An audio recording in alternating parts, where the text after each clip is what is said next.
Ever feel like the incredible potential of AI, this amazing reasoning engine, is trapped because it can't easily connect with the real world? It's like having a super smart assistant who, can't actually open a door or use a phone.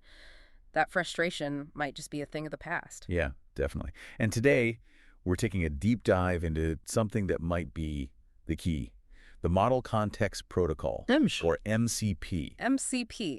Okay, it might sound a bit techy at first, but think back to the days before USB-C. Remember rummaging through drawers full of different charging cables that never seemed to fit? Oh yeah, the cable nightmare. Right.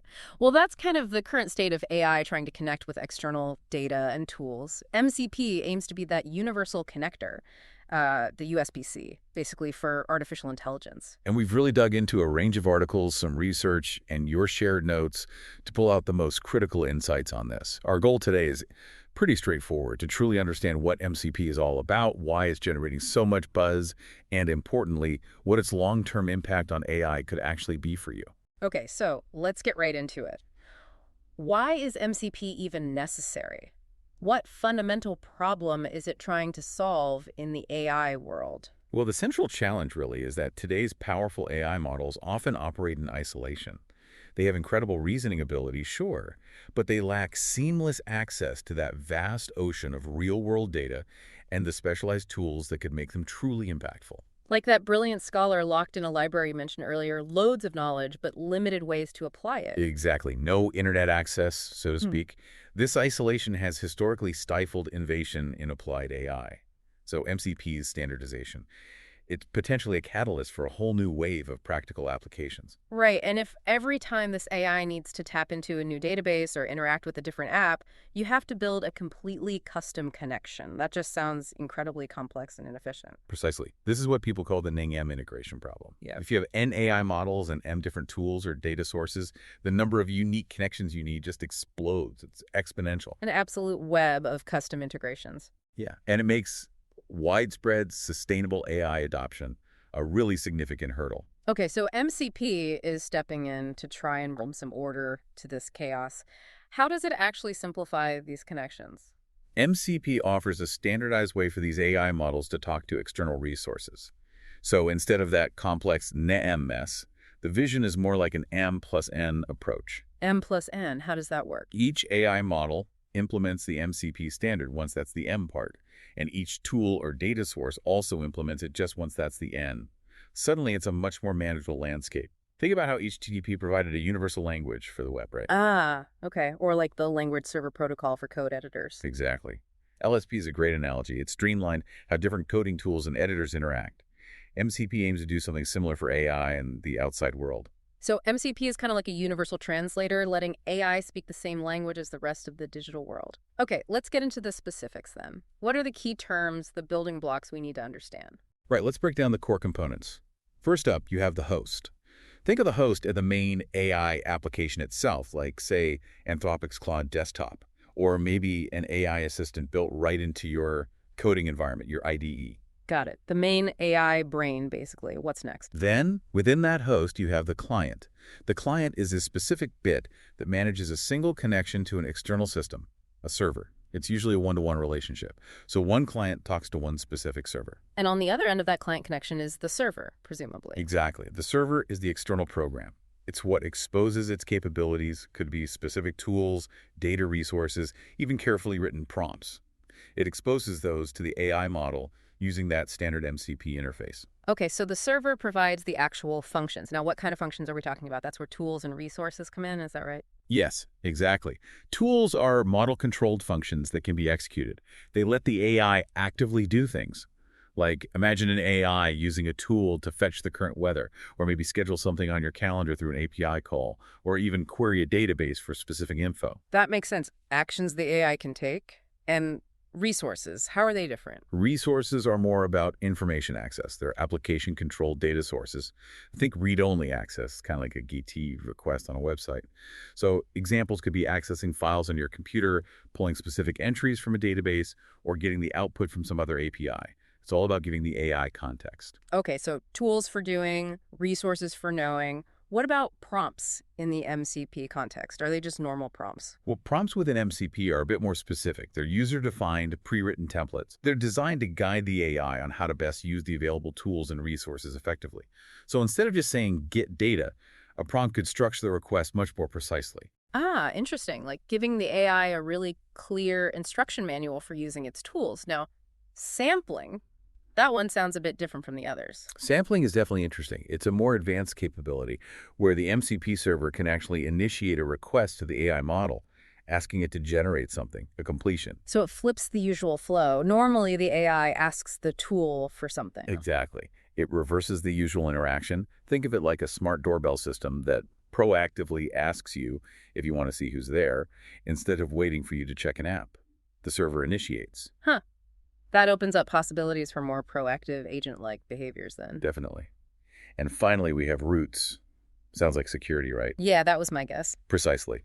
Roots define authorized locations within the host's environment, specific folders on your hard drive, for example, that an MCP server is allowed to interact with, like giving an app permission only for your documents folder, not your whole system. Roots set those specific permission boundaries for AI interactions. Crucial for security.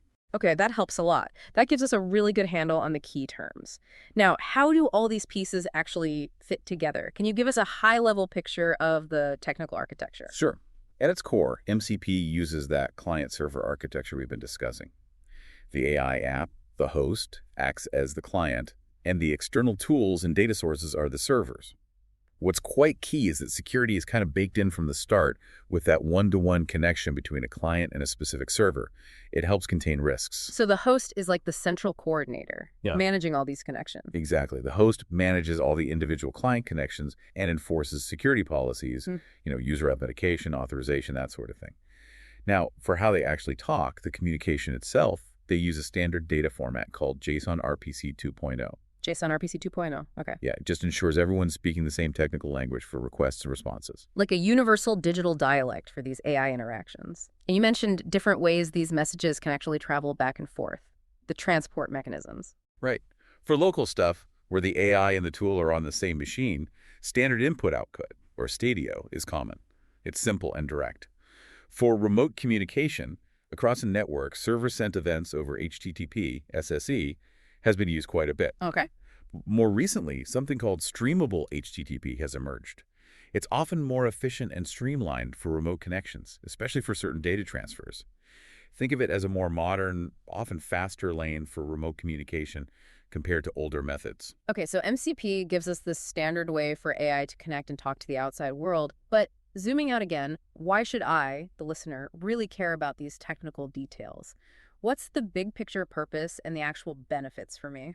The main goal, as we said, is really simplifying and standardizing how AI plugs into the external systems it needs to be genuinely useful.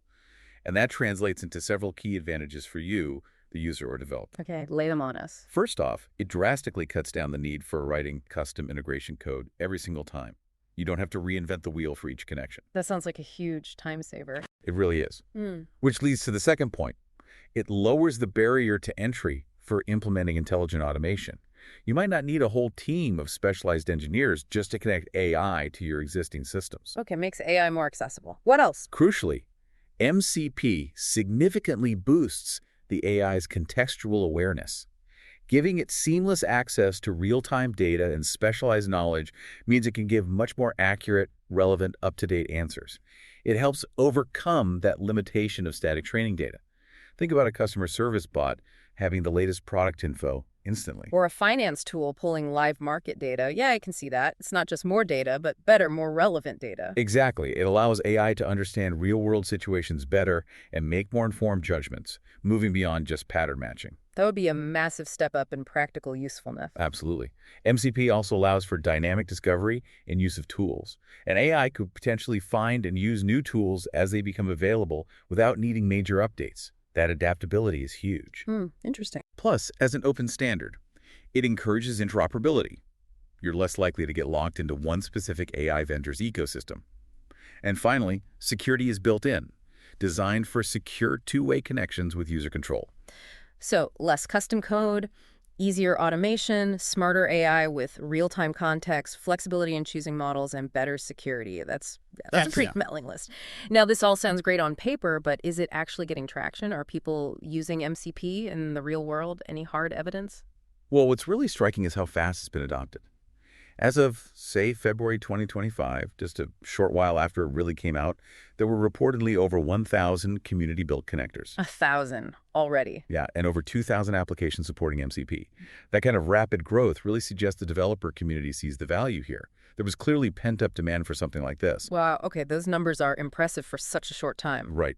And if you look at broader trends, Gartner predicted back in 2025 that agentic AI, which heavily relies on protocols like MCP, will be in something like 33% of enterprise software by 2028. A third of enterprise software in just a few years? That's significant. It's a major shift. And we're seeing support from the really big players, Anthropic, who kicked it off, obviously, but OpenAI has announced support too. Google with Vertex AI, Microsoft via Copilot Studio and Semantic Kernel. So the giants are on board. That definitely lends it weight. Exactly. And it's not just them. It's development tools like Zed, Replit, Codium, SourceGraph. It's platforms like Docker, Zapier, Slack, GitHub. This adoption across different layers really highlights its potential impact. And I heard there were some recent improvements in 2025, making it even better. Yes, 2025 saw some key enhancements. That streamable HTTP transport we mentioned simplifies remote communication. Adoption of OAuth 2.1 for better security and authorization. JSON RPC batching for efficiency, sending multiple requests at once. Tool annotations for richer metadata so tools are easier to find and use correctly. Spring AI added support for dynamic tool updates, which is cool servers can add or remove tools without needing a restart. And maybe most importantly, we're seeing the start of MCP server registries and marketplaces like MCP.tho and Smithery.ai. Places to find and share these connectors. Right, making it easier to actually find the tools you need.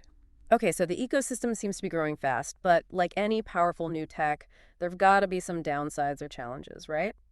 What are the main concerns or criticisms around MCP? That's definitely important to consider. Security is probably top of the list, understandably. Because MCP lets AI interact with external systems, you have potential vulnerabilities. Things like prompt injection, tricking the AI into doing bad things, or tool poisoning using a compromised tool. Yeah, those sound pretty serious. They are. There's also the risk of token theft, or just a compromised MCP server causing broader problems. These need careful thought and mitigation. So what's being done to tackle those security risks? It really requires a layered approach. Strong authentication and authorization are key, making sure the AI and the external systems are who they say they are and have the right permissions. Rigorous input validation helps stop malicious prompts. Rate limiting can prevent abuse. Good monitoring and logging are essential to spot anything suspicious. Okay. And, for really sensitive stuff, having a human in the loop for oversight or confirmation adds another safety layer. Right, multiple layers of defense. Well, What about performance? Connecting to potentially lots of external systems must add some overhead. That's a fair point. Managing multiple tool servers can add overhead, right. and the amount of context flying back and forth can impact cost and speed. So carefully monitoring performance latency, throughput, error rates is really important. Interestingly, some research shows the quality of the MCP server implementation makes a big difference. Well-optimized servers are key. So it's not just the protocol, but how well it's implemented. Exactly. And the transport choice matters too. And since it's relatively new, I guess the standard itself isn't set in stone. That's right. It's still evolving, which could mean breaking changes down the line that require updates. There's also always a risk of protocol fragmentation. What if competing standards pop up and gain traction? Yeah. And while the ecosystem is growing fast, it is still early days. Some features aren't fully fleshed out yet, and the tooling around MCP is still maturing. Also worth noting, for really simple cases, maybe just hitting one or two basic APIs, the complexity of setting up MCP might be overkill compared to just making direct API calls. Okay, so it's powerful, but maybe not the perfect hammer for every single nail. How does MCP stack up against the ways we usually connect things, like compared to standard REST or GraphQL APIs? That's a good comparison to make. Think of traditional REST and GraphQL as specific doorways into individual services. MCP is more like that universal adapter, the USPC we talked about. It operates as a layer above these existing APIs, generally. It abstracts away the specifics and gives the AI one standard way to talk to all of them. So it doesn't replace REST or GraphQL, but kind of standardizes how AI uses them. Precisely.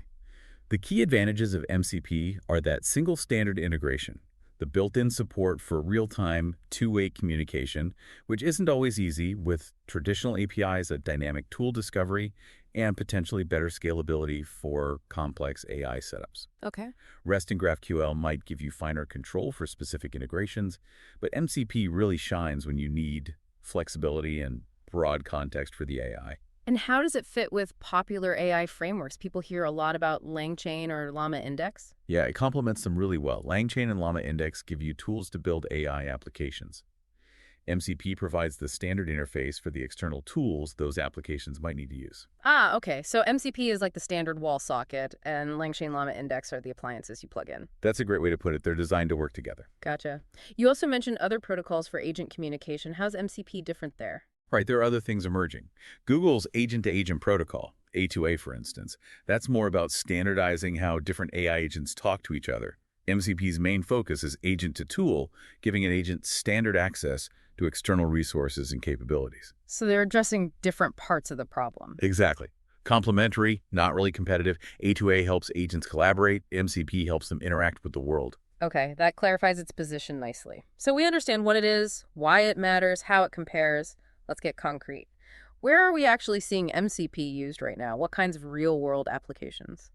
We're seeing it pop up in a really diverse set of areas. Software development, as we mentioned, is a big one. AI-powered IDEs, Cursor, Zed, Replit, Codeium, using MCP for things like code refactoring, debugging, maybe generating pull requests. Okay, boosting developer productivity. Makes sense. Yeah, and in the enterprise, it's enabling better AI search and knowledge management, a standard way for AI to connect to internal databases, document systems, you name it. Right, unlocking internal data. Definitely. Customer support is another big one. Chatbots using MCP to grab real-time CRM data or product info for more helpful interactions, automating workflows. I can see that being very useful. And then more specialized fields, too. Healthcare secure access to patient records, maybe assisting with AI diagnostics. Financial services looking at it for risk modeling, personalization, compliance checks. Wow. Even education personalized learning platforms. Mhm. And manufacturing, getting performance insights, talent analytics. The potential applications are really broad. It really does sound like it could touch almost any industry. Now, since it's an open standard, how is it actually governed? Who maintains it? Good question. It is an open standard, initially started by Anthropic, but they actively encourage community involvement. The specifications are public. There are SDKs available in different languages to make it easier for developers to adopt. So it's not just Anthropic controlling everything. No, while they play a big role in steering it, they encourage contributions from anyone, code, bug fixes, documentation, ideas for new features. There are contribution guidelines, public forums for discussion, and there are ongoing efforts to work with formal industry standards bodies to make it an official standard, which would help with long-term stability and interoperability. Okay, so it's a collaborative effort. Looking ahead then, what's next for MCP? What are the key future trends or areas of development we should watch out for? The future looks pretty active. A big focus is on better support for more complex agentic workflows. Think agent graphs, more intricate ways for agents and tools to interact, maybe more interactive workflows involving humans. Interesting. More sophisticated agents. Exactly. Also expanded beyond just text handling, video, audio, other media types. Continued improvements to streaming for multi-part messages. A better, more streamlined MCP registry for finding servers is definitely on the cards. And ongoing work on security and permission models, naturally. Security always needs attention. Always. Plus, better developer tooling, reference clients, test suites, making it easier to build and deploy. And that continued shift towards streamable HTTP as the main choice for remote communication because it's efficient. Okay, so lots of development still happening. To kind of wrap things up, MCP seems like this really exciting, fast-moving, open standard tackling that huge challenge, connecting AI to the real world consistently and securely. By giving AI this common language and structure to access data and tools, it offers a ton of potential benefits, streamlined development, smarter, more adaptable AI. Yeah, more context-aware AI applications overall. And while there are challenges, security, the standard evolving, the rapid adoption, and big player support really suggest MCP could become foundational for AI's future. It really feels like it could unlock the next level of practical AI. Absolutely. Making it easier for AI to interact with the digital world It could really usher in an era of much more powerful, versatile AI that genuinely impacts our daily lives and how we work. So, maybe a final thought for you, our listener. Think about your own routines, the tech you use. How could a universal standard like MCP reshape not just the AI you might encounter, but your own interactions with technology? What happens when AI can seamlessly tap into the data and tools that matter in your specific field or area of interest? It's definitely something fascinating to keep an eye on.